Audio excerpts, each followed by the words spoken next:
Good afternoon, everybody. Yeah, Denise is a bit strict on time, so I'm going to try my very best to keep things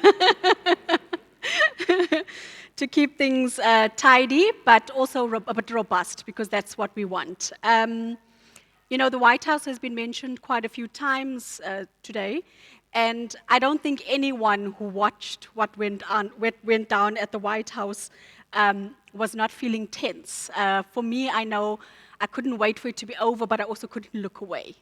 We had President Cyril Ramaphosa and his US counterpart, I guess trying to feel each other out and see who has the strongest handshake. But basically what ensued when those lights were dimmed was not so much surprising, but the methods were definitely shocking. And gave us insight into just how frayed the relationship between South Africa and the US has become. From fake news claims of white genocide to an attack on South Africa's decision to take on Israel at the ICJ, as well as complaints about our BEE laws and, of course, the Liberation Day tariffs that created a major trade policy shock to the world economy. So now we know that might make things a little bit difficult to operate, particularly as US business and industry. But as if that's not enough, we've got a GNU that has been fragile. We're a national budget that took 3 times, 3 attempts to be passed. And you'll find that it's a little bit difficult, I guess, to operate in such an environment. But here to get into that with me today are respected commentators who will help us make sense of it all and hopefully identify and chart a way forward. Because of the time limitations, I'm not going to read the entire bios because that could take us all day. So I'm going to first call up Wandile Sihlobo. Wandile? There you are. Wandile Sihlobo. I think needs very little introduction, but I'll give a short one nonetheless. He's the chief economist at Agbiz Chamber of South Africa. He's a member of President Cyril Ramaphosa's Economic Advisory Council and a published author of 3 books.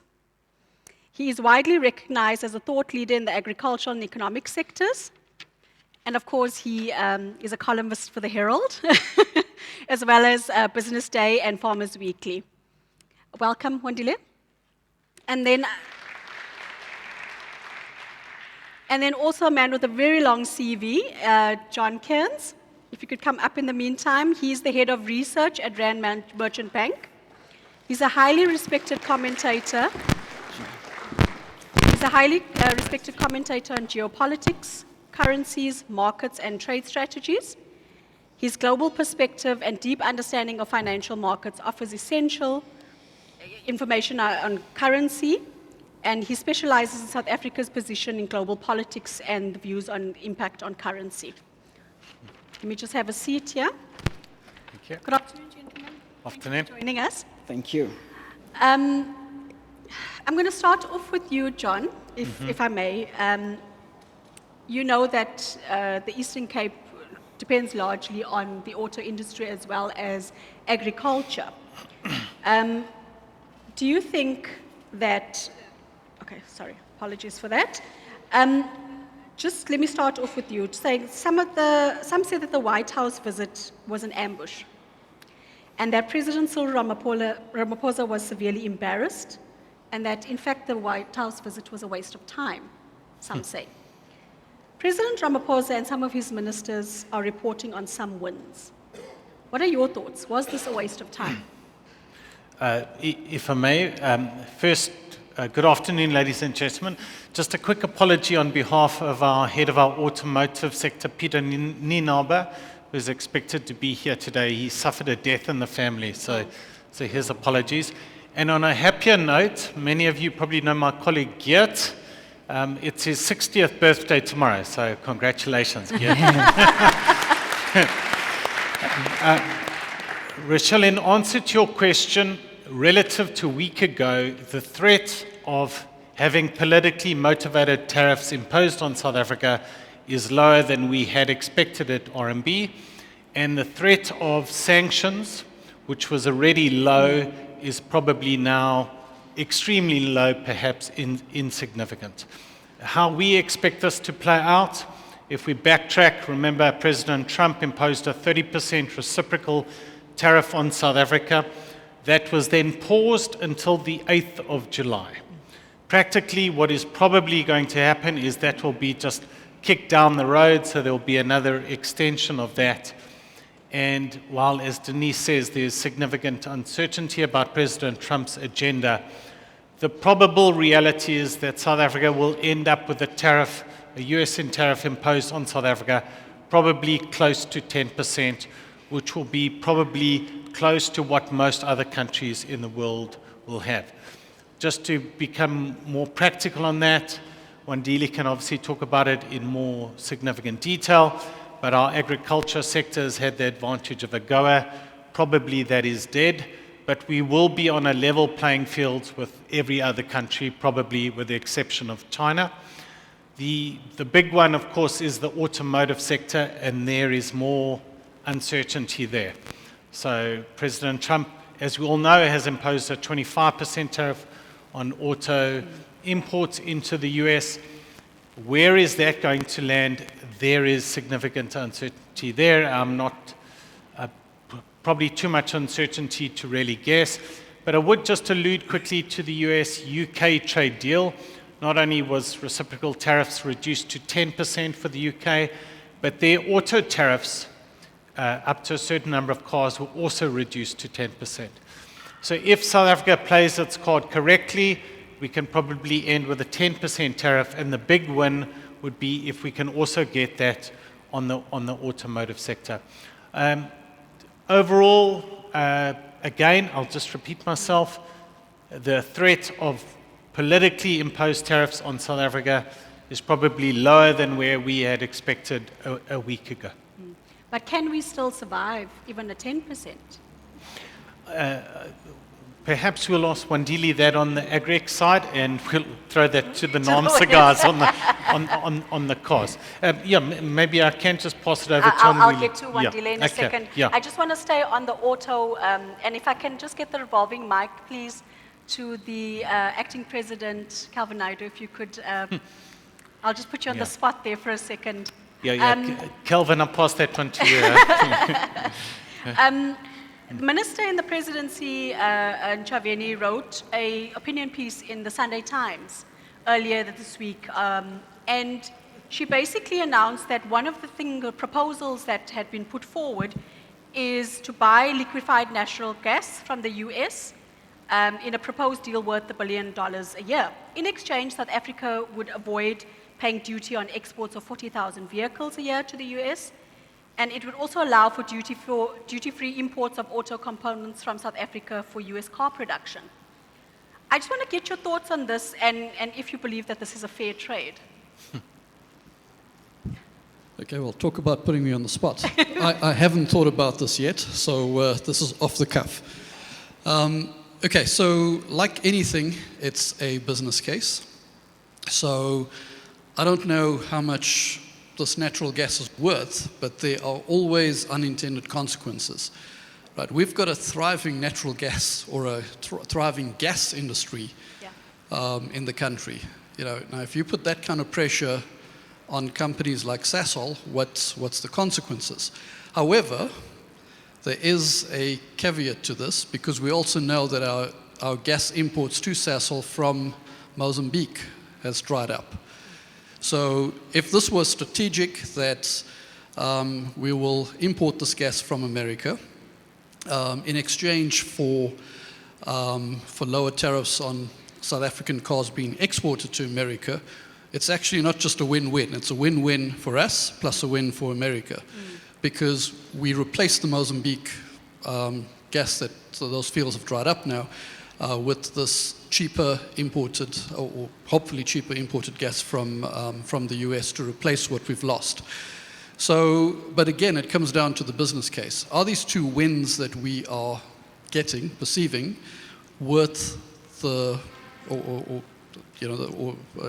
is the benefit we're getting from lower tariffs for the exports from here to America, is that worth the cost of these other two wins that we're getting? So I haven't had a look at those numbers, but in principle, it sounds like we're going to actually come out a little bit more ahead than meets the eye. It's not just a one-for-one. We're getting two benefits for the price of one. Yeah. So, If you could just pass your mic on to Martina there, I would like to just throw the question of, even if we even out at a tariff of 10%, Martina, is that something that the auto sector can really handle here in South Africa?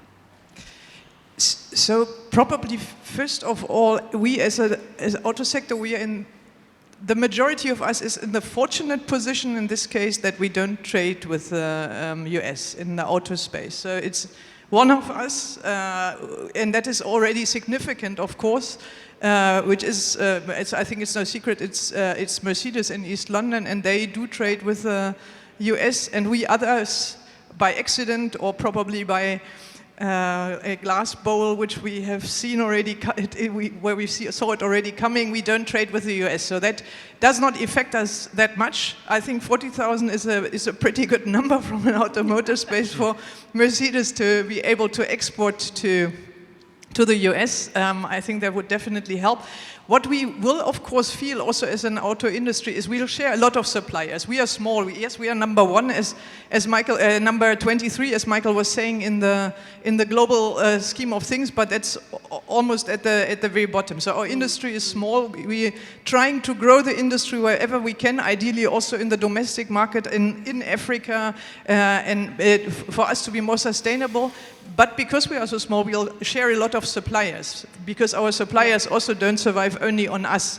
So if Mercedes has got a problem with a supplier, and many of them are sitting here and sitting in the supplier park in Karira, when Mercedes has to stop or can't export as many, then we'll feel it, then probably BMW feels it, then probably Brabili also feels it, because we in the majority collaborate definitely on the supplier side for their viability. So. But as much as we want to trade with whom and wherever we can, auto is currently not that much affected from the US tariffs, and not saying let's not talk about it, but we are quite in a good position. Yes, okay. Thanks for that. And my apologies for putting you on the spot, but thank you. Always a pleasure.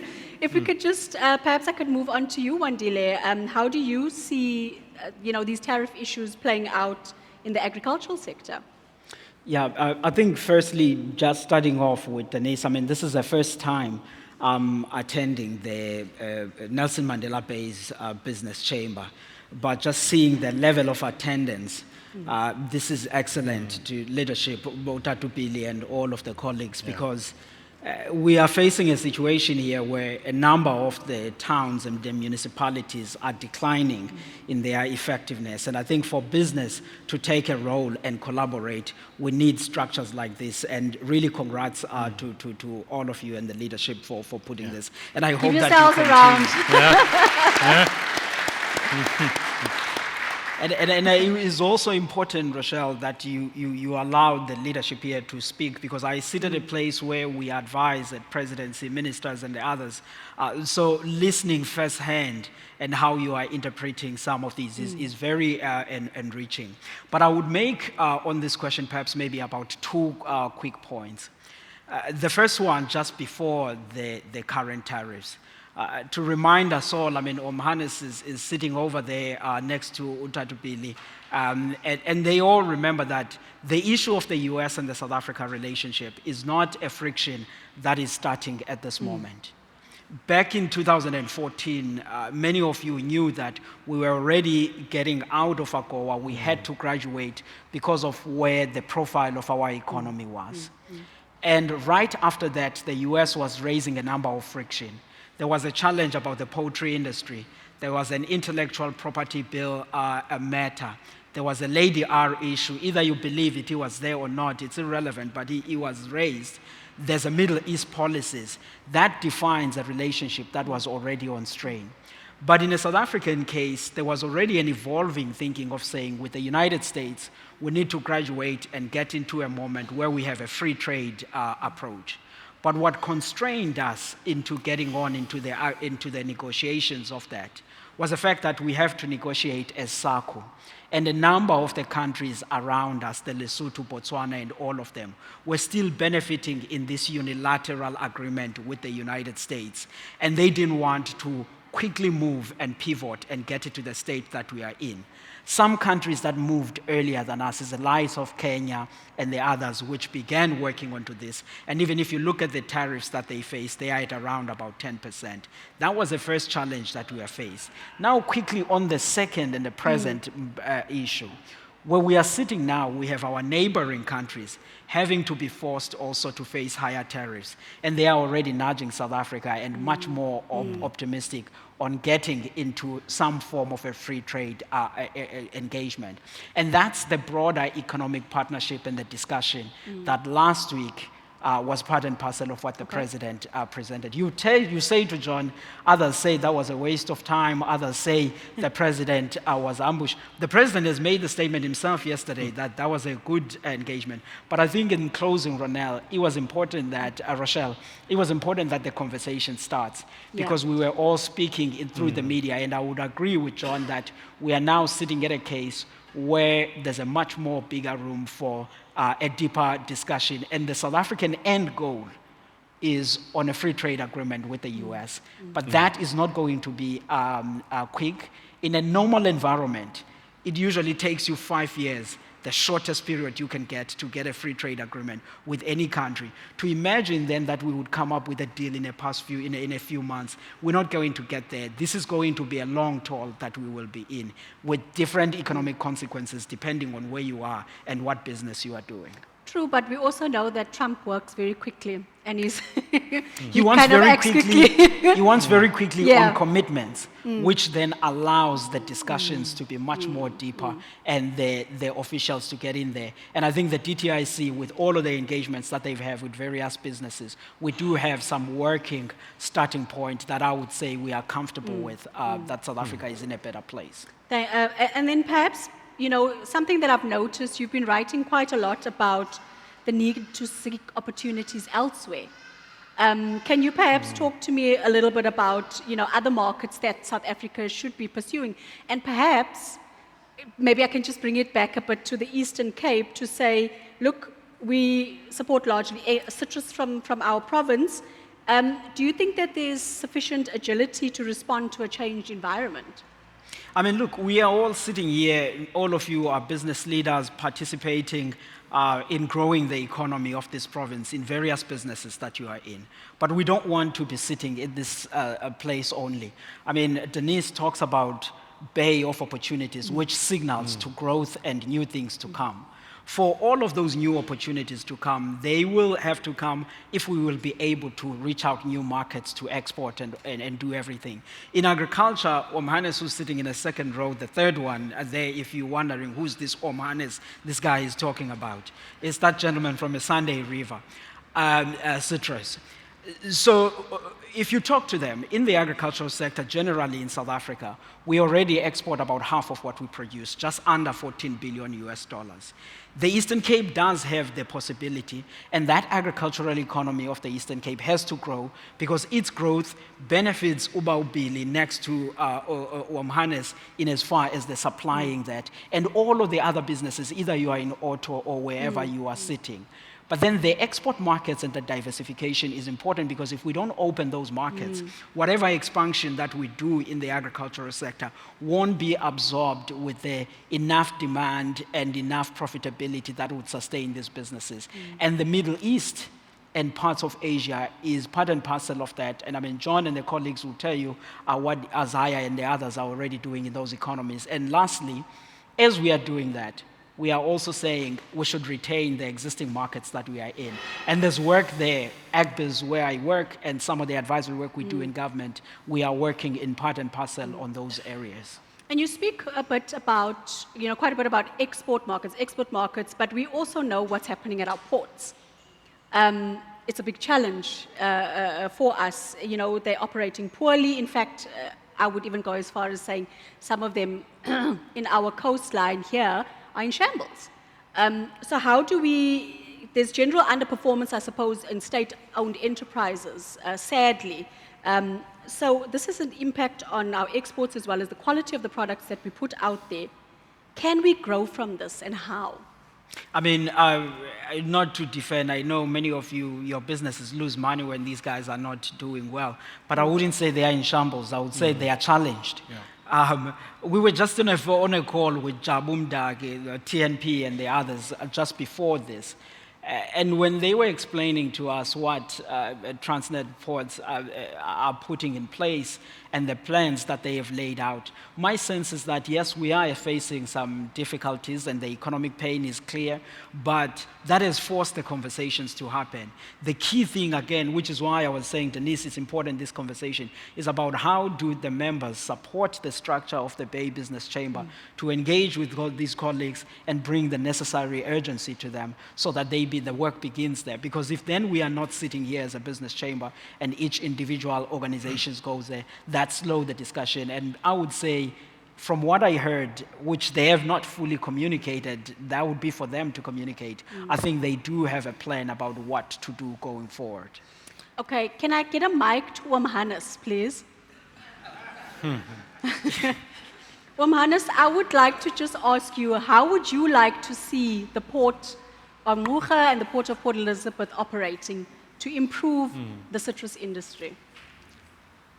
Thank you for the opportunity. Look, it's improved a lot year on year, but I think the proof is in about a month's time when we peak and VW and Isuzu and everybody else is very busy as well. Then we really find out what's happening. But we got in Ukraine here. We really think that Michelle Phillips is trying her utmost to make an improvement. There's a very positive attitude from the staff, and we're resilient South Africans. So let's believe in what we have at the moment. I think it's going to be a better year than last year just for the crane and for the fact that they are looking at upgrading their equipment. The South African container terminals, which I worked in a previous lifetime, that's why he calls me Hannes, is very dependent on Durban. Durban really makes the world go round. If Durban operates effectively and efficiently, we will be in a good position regardless. Because if Durban let vessels in and out fast, then we are not usually the delay, or we're not caught up by delays. Look, because of the fact that we live in South Africa and we see our own news, our ports are not unique in the situation they are in. Many, many ports in Europe and the Mediterranean are in an equally bad position. You know, I've got a few that I won't name at the moment. So it's world ports that over the last 2 decades have deteriorated in service. Even the United States have had to have a serious look at their ports. The highly efficient ones are obviously in Southeast Asia. But we've got hope, and we trust that Transnet or let's say the government with a bailout will stick to Transnet. If the government walks away from Transnet, then industry in general is in serious trouble. Thank you very much. Thanks, Hannes. Rochelle, can I If I jump can in? just, can you jump in, please, John? I was just going to So just from a macroeconomic perspective, rather than a Nelson Mandela Bay or agricultural sector, there's 2 issues on the go here. One is the effectively privatization of Transnet, of the ports and the railways, as we know. We had the minister down at our investment conference with our big international investors 2 weeks ago, listening to the plans. What I'm saying is nothing new, it's well publicized. It's effectively going to take 2 years before we can bring in the private sector efficiently on the railways and on the ports. In the interim, you've got to get Transnet working. And there I agree that there has been an improvement. So just in sheer tonnages going through the ports, 2023, 131 million tons. Last year, 161 million tons. So there is an improvement. That is still significantly below the 200 plus million tons that we were doing pre-COVID. And we know how things work. There can be steps backwards. But I agree, Hannes, there are, at least certainly on the macro numbers, there is an improvement. Again, I talk as a macroeconomist. What is South Africa? Of course, auto sector, agriculture sector is very big. But from the pure export side, it's the coal line and it's the iron ore line that is vital to keep going from a rand revenue perspective. And there is big improvements of that. And you see that reflected in dollar rand. That's one of the reasons why the rand is stronger. We are consistently, as South Africa, exporting more than we're importing. We're running trade account surpluses with the US as well, which is a problem, but otherwise it's a pretty good thing. Yeah. All right, cool. Thank you. Thanks, John. I'd just like to change gears here quickly. And we know that the local government elections are coming up possibly toward the end of next year or perhaps the year thereafter. And we've seen Operation Vulindlela that has local government as one of its work streams. Should we be getting excited that there could be some positives for our economy in the run-up to the elections, just for infrastructure development and improvements all around? From our side at Rand Merchant Bank, yes, we watch the reform process, we watch the economic numbers. There is clear signs that the reform agenda is bearing fruit. As we all know, that is very slow, but if I may just give you one statistic, the difference between global economic and South African economic growth, from 2007 until 2017, you saw South Africa underperforming faster and faster and faster. Since 2017, you see that gap closing. So in the hard economic data, there is clear evidence that the reform agenda is working. Operation Vulindlela 1. Obviously, the big unfinished business with Vulindlela 1 is Transnet, as we're just talking about.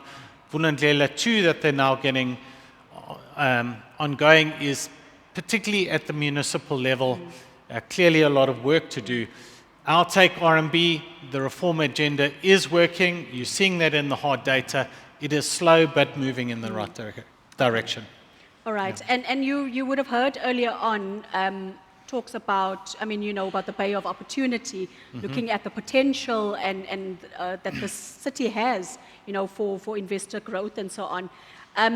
We've seen the situation in Johannesburg in terms of the infrastructure, well, structural problems in general, and that seems to be a bad situation.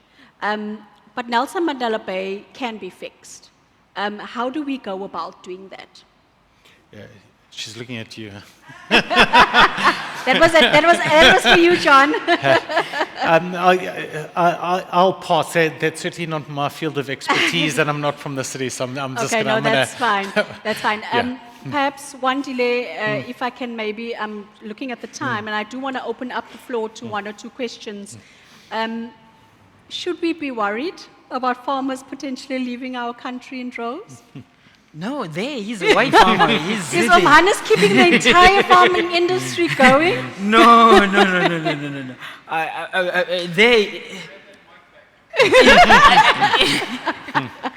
Candice.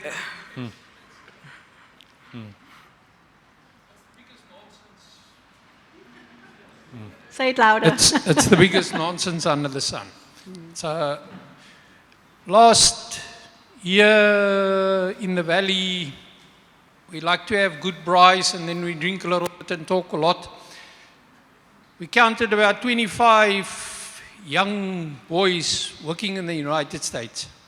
You don't have to be a fugitive to go and work in agriculture in the United States. A lot of them work there, they come back.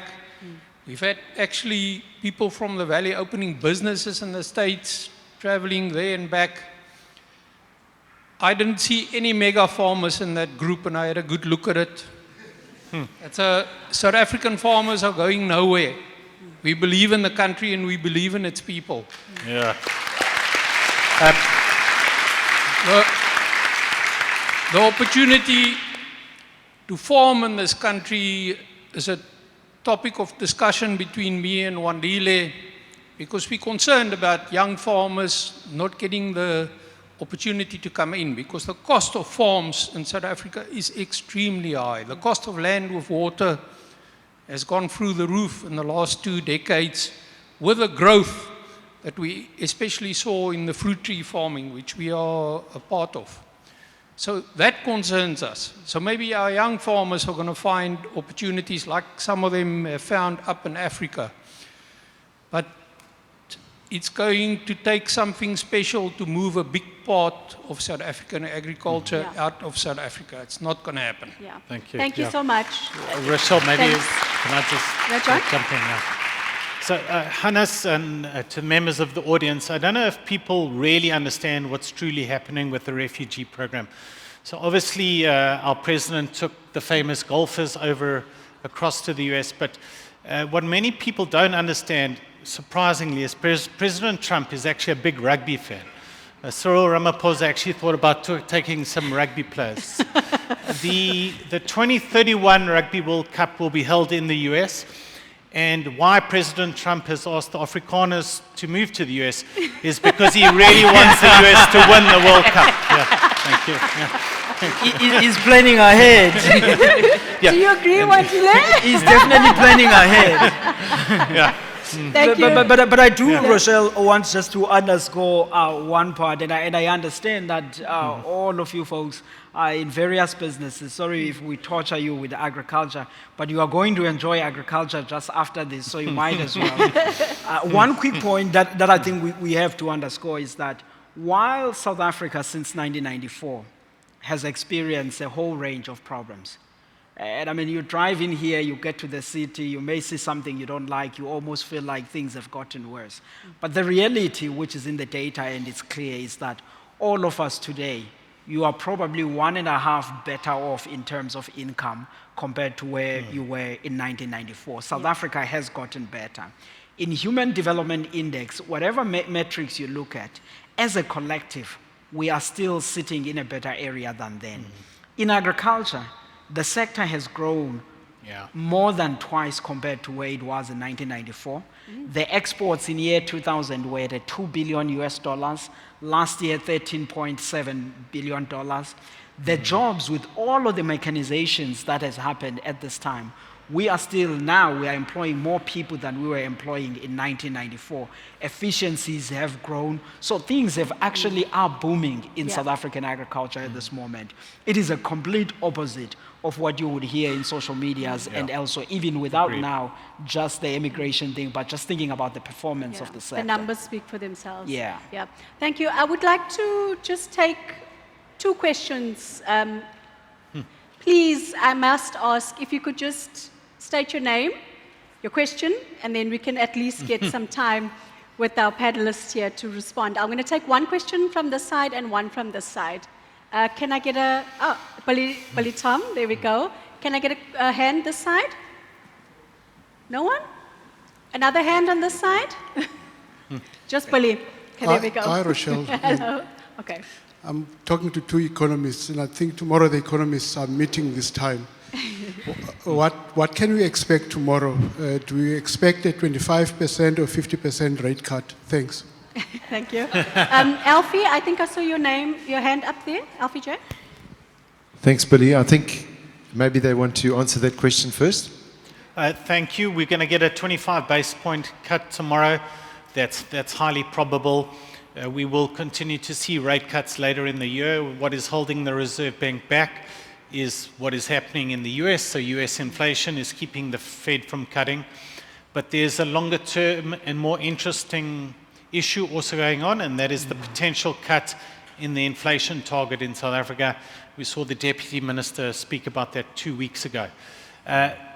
From a business planning perspective, particularly from autos, we're going to see mild further interest rate cuts.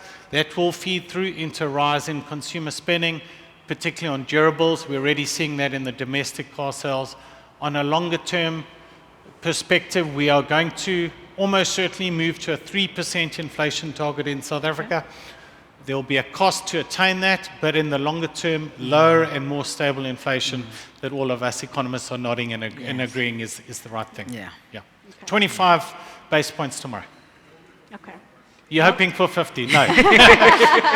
we have one of the most conservative central bankers in the world. In our governor, he'll be slow to cut rates, but it is coming. Yeah. Okay. Thanks. Alfie?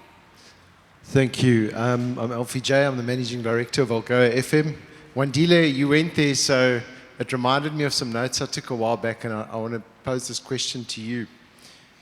You mentioned that 13.7 billion rands worth of agri-products were exported last year.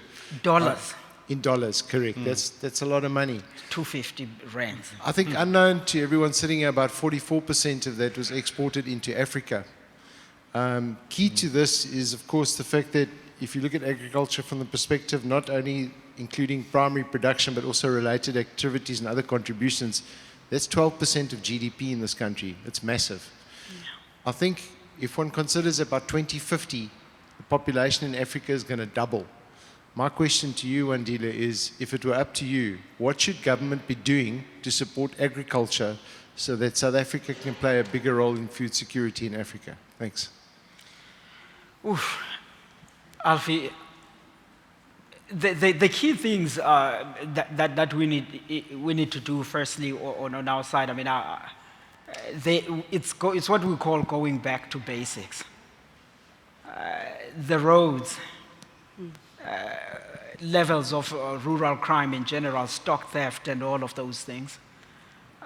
Most importantly, the release of the land that the state has already acquired. Hannes, we were talking about that.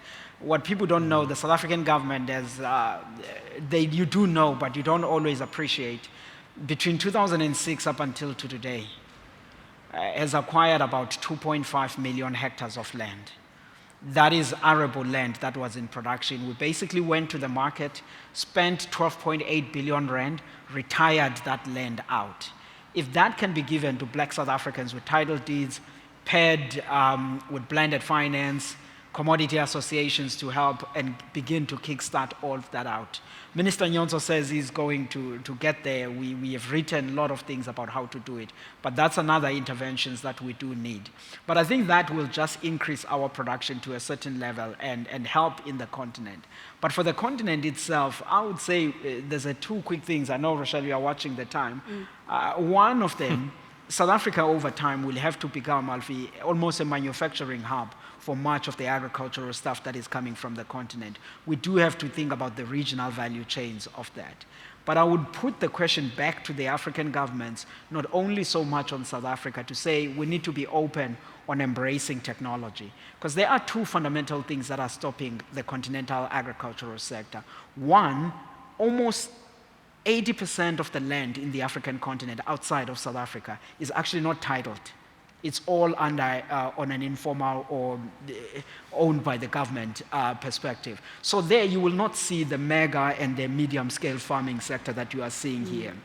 And lastly, there's a lot more reluctance on embracing technology in the broader African continent. People do not want to register certain genetics, certain seeds. All of that is important for productivity, especially with climate change and the new diseases and all of these things. Those are hurdles we need to get across beyond the infrastructure and the other things that we do. And I think once we do that, incomes, jobs, all of that begins to take off. But domestically, we have to go back to basics and really move even on that empowerment side with the land that the state does already own. And I think with that, we will help more, because the poverty we face in South Africa is income poverty, not that food is too expensive or not available, but we just have so many people out of work and can't afford anything. Yeah.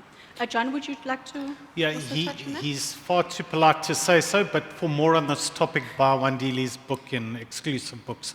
Yeah. Yes. Any more questions? Okay, yes. You can just give us your name. Thank you, everyone. A quick one on fuel with regards to the agricultural sector, specifically biofuels. I know there's concerns around food security, and that's why there is a hesitance to explore that side. I just wanted your comments around that. Thank you. Can you just give me your name and where you're from? Kakamba Moiletsi, sorry, I'm from Effective Forces Consulting. Thank you. No, Kakamba, you know that the issue was on that, but not purely at that. I mean, again, Tadbili and the others will remember, in 2014, there was all of this talk about the biofuel. They were going to do one in Cradock, Mabele fuel, and all of that. But the reality, at least in my understanding, was that things can only be, the biofuel journey can only be feasible if oil had stayed in part at the levels that we were in.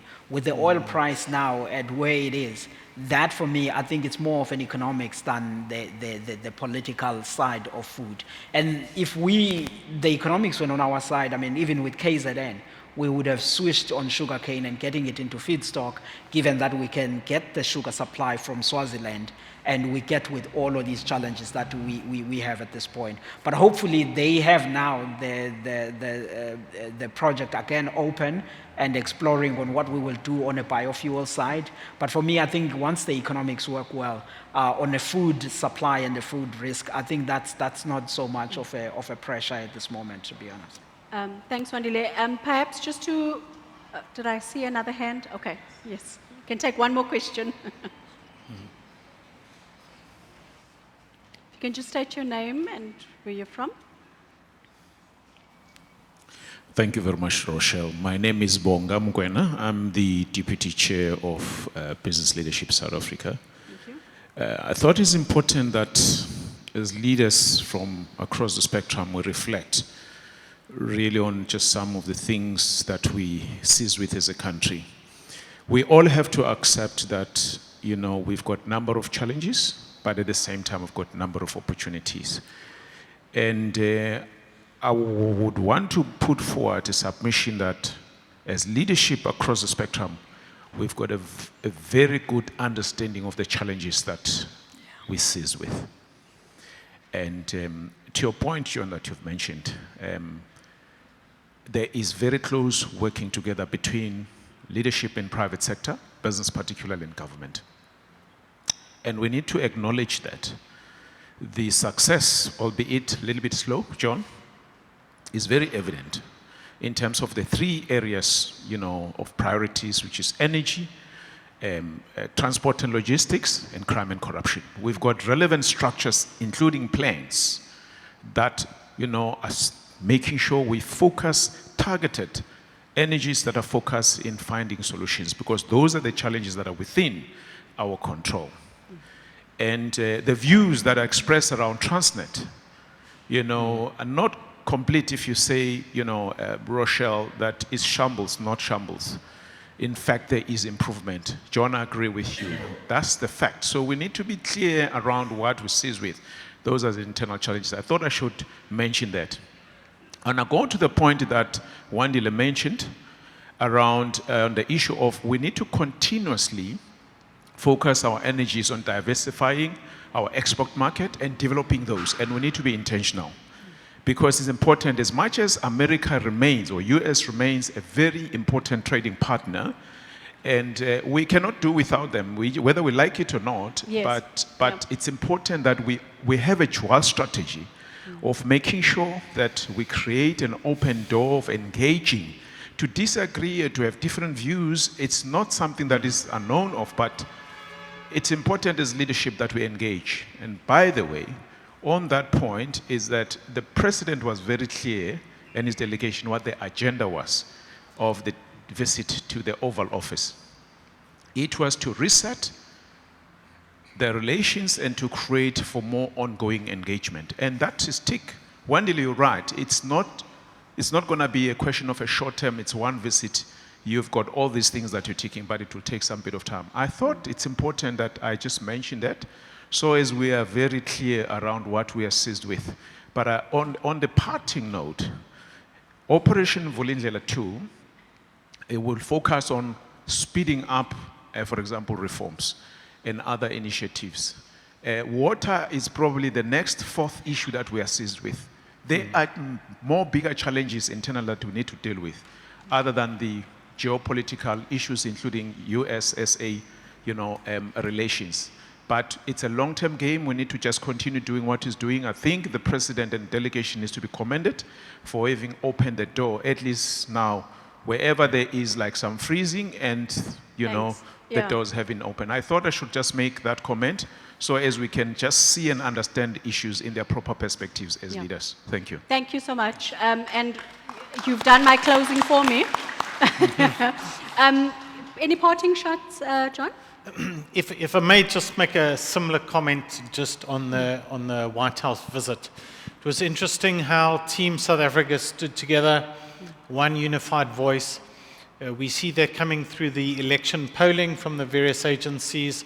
There is huge voter support for the GNU, and what we saw in front of the White House was a unified front. I'm not a political analyst, but all the political analysts argue that the GNU is staying together, that is supportive of the reform agenda that we've been speaking about. Yeah. Thank Wandile. Any parting shots? Yeah, what I could urge and continue to encourage you is that let's support the business chamber, and you all remain on that. You may be part of the national structures, but for the regional economy, they are the key voice that can rise and be able to raise collectively the regional issue to the appropriate level. And I think let's continue doing that. And thanks again, Denise and the colleagues in office. Denise. Thank you so much, everybody. Thank you. Thank you. Thank you very much. Okay.